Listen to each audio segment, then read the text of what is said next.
बिस्मिल्लाहिर्रहमानिर्रहीम। अस्सलाम वालेकुम। सऊदी इन्फो यूट्यूब चैनल में आपको खुश आमदीद कहते हैं। अल्हम्दुलिल्लाह हज 2022 का ऐलान कर दिया गया है। वज़ारतुल हज उम्रा की जानिब से अनाउंसमेंट की गई है इस साल कितने हुज्जाज कराम हज कर पाएंगे और शराइत व ज़वाबित क्या होंगे, कौन कौन सी पाबंदियाँ हैं, कौन सी शराइत हैं, टोटल कितने अफराद हज कर सकते हैं। जिस तरह आप स्क्रीन पर देख सकते हैं बाकायदा तौर पर वज़ारतुल हज उम्रा की जानिब से अनाउंसमेंट कर दी गई है। सबसे पहले पैराग्राफ में तो यहाँ पर वही रूटीन की बातें की गई हैं कि हम खुश नसीब हैं, खुशकिस्मत हैं और हमें खुशी है कि हम हुज्जाज कराम का इस्तकबाल करते हैं और उनकी खिदमत करते हैं। यहाँ पर बात की गई है 2022 में टोटल 1 मिलियन हुज्जाज कराम की, यानी 10 लाख अफराद इस साल हज कर पाएंगे। और इसमें दोनों हुज्जाज का जिक्र किया गया है, चाहे वो डोमेस्टिक हुज्जाज हैं यानी सऊदी अरेबिया के लोकल हुज्जाज हैं, गैर मुल्की हैं, सऊदी शहरी हैं, या फिर बैरून मुमालिक से लोग हज के लिए तशरीफ़ लाएंगे।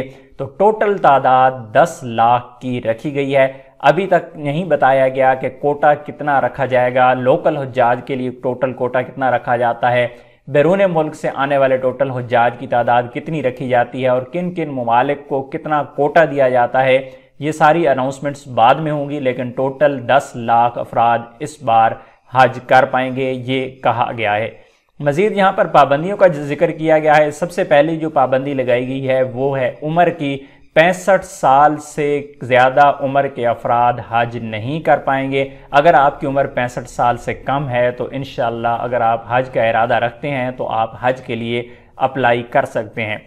दूसरी शर्त यहाँ पर रखी गई है वो शर्त रखी गई है PCR की, कि आपने जब भी बैरून मुल्क से सऊदी अरेबिया आना है हज की गर्ज से तो मैक्सिमम फ़्लाइट से 72 घंटे पहले आपको अपना कोरोना टेस्ट करवाना होगा, आपको PCR करवाना होगा जो कि नेगेटिव होना चाहिए। और तीसरी अहम बात कि आपने वैक्सीन लगवाई हुई हो और वैक्सीन जो सऊदी अरेबिया की अप्रूव्ड वैक्सीन हैं उनमें से आपने अपनी वैक्सीन का कोर्स मुकम्मल किया हो।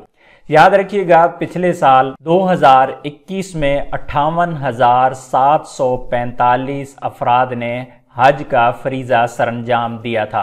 कोरोना वबा से पहले तकरीबन 20 लाख अफराद हर साल हज का फरीज़ा अंजाम देते हैं। कोरोना की वजह से पाबंदियां लगी थी और तादाद बहुत कम हुई थी, लेकिन अल्हम्दुलिल्लाह इस बार फिर 10 लाख अफराद हज का फरीज़ा अंजाम दे पाएंगे। अपनी दुआ में याद रखिएगा। अस्सलाम वालेकुम।